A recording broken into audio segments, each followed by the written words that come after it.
So it's another 3 points to the Reds as we are, as things stand at the time of recording this video, 6th in the league. But was it a good enough performance? What was good about the game and where can Forest improve? Welcome to my post-match thoughts.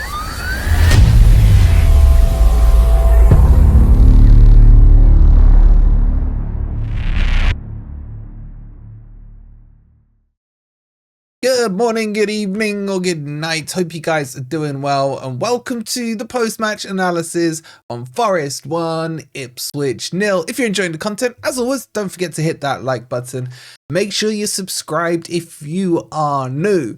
And let's jump into this because I'm very happy about the result. The performance, I'm being honest with you, wasn't the most entertaining. I don't think that will go down in the memory banks like the 3-0 or McGugan's free kick or whatever. But as I said to you, I have more happy memories playing against Ipswich than non-happy memories. So I was slightly confident about this game. And I think the key for me about this game was Nuno's way of approaching it. He wanted to shut up shop. We've seen it before when Cooper did this, when Forest were taking L after L at the start when we got promoted, and then he went to this massive low block just to shut up shop and make sure we could get a point on the board. I'm not saying Nuno did the same thing, but I'm seeing similar ideology in that. The fact that Nuno decided we have to stop conceding goals. 2 games conceding 3 apiece on each one is not acceptable. And that for me, I think is the biggest plus point Nuno will take away from the game. Another clean sheet. But when you look at it properly, like as much as I hate to say it, I've been watching Arsenal in the last few weeks. And they have turned and clicked and playing well. And you look at it and think, okay, maybe that 3-0 wasn't too bad because we've just seen West Ham hold 5 against them. But then you can turn around and say, well, what about Newcastle? They suddenly decided to turn the style on against Forest and they've been utter garbage after that. So it's showing that the league is still very inconsistent. Teams are suddenly going on purple patches, going into, W's. Other teams are up and down like your Newcastles and what have you. And it's making for a very entertaining league to say the least. But we have 2 huge games coming up in this coming week because they are both away from home and they're in that stinking place in Manchester. And I don't know what I expect from it.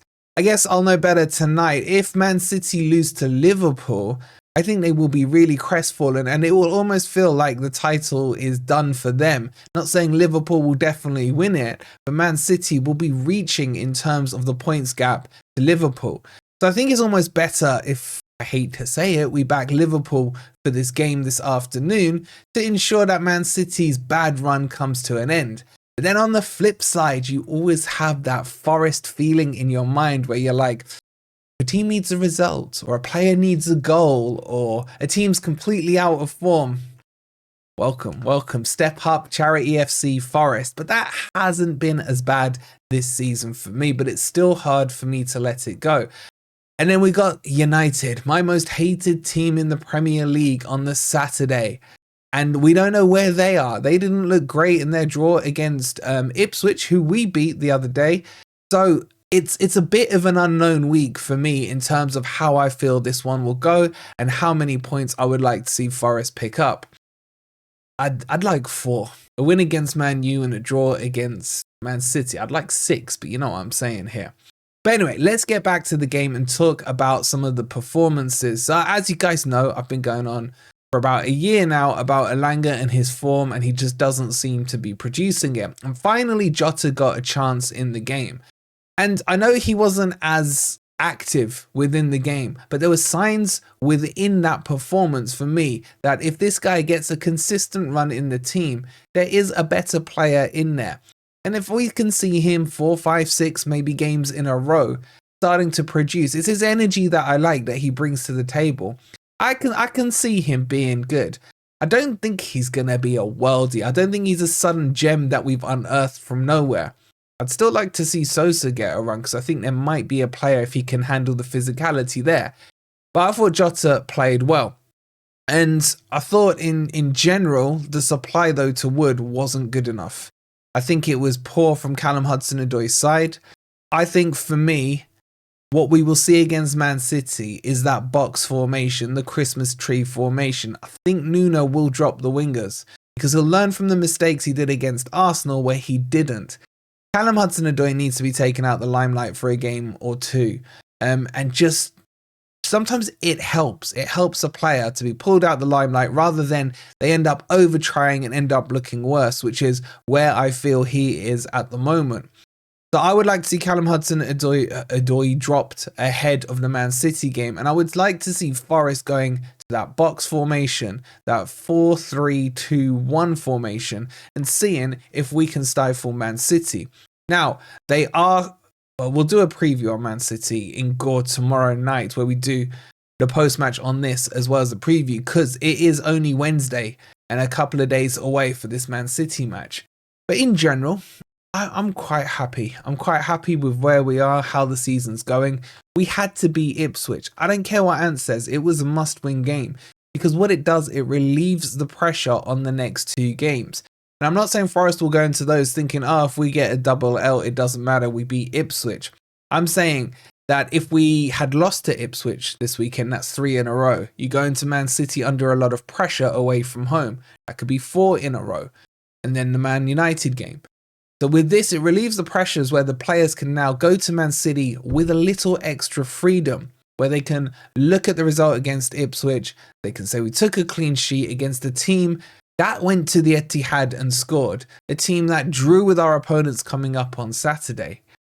But it will all depend on our defence.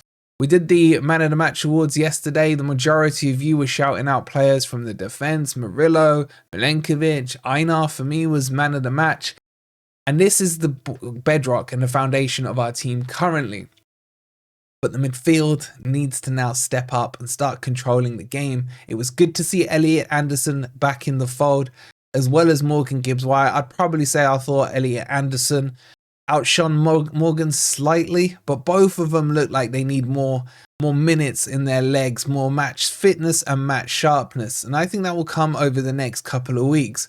But Nuno's going to need to manage their minutes. Can't play them for all 3 games, especially coming back from an injury. And we'll see how it all pans out. But in general, I'm very happy. Forest sitting 6th in the table, ahead of even where I was expecting us to be. Let's get through this December month. If we can come out of this month with a good handful of points, and then things start to ease up in January, apart from the Liverpool game, then maybe we can still be talking about Europe. What are your current thoughts? Are you happy after what you saw yesterday? Did you like the performance, or did you think it's pragmatic, it got us the 3 points, that's all that matters? Let me know in the comments down below. Don't forget, Gore's not on tonight. It will be on tomorrow because I'm on my way out right now. And we'll see you on tomorrow's video. So don't forget to hit that like button if you haven't already. Subscribe to Forest Fan TV if you are new, and we will see you tomorrow. Have a good rest of your weekend. Come on, you Reds.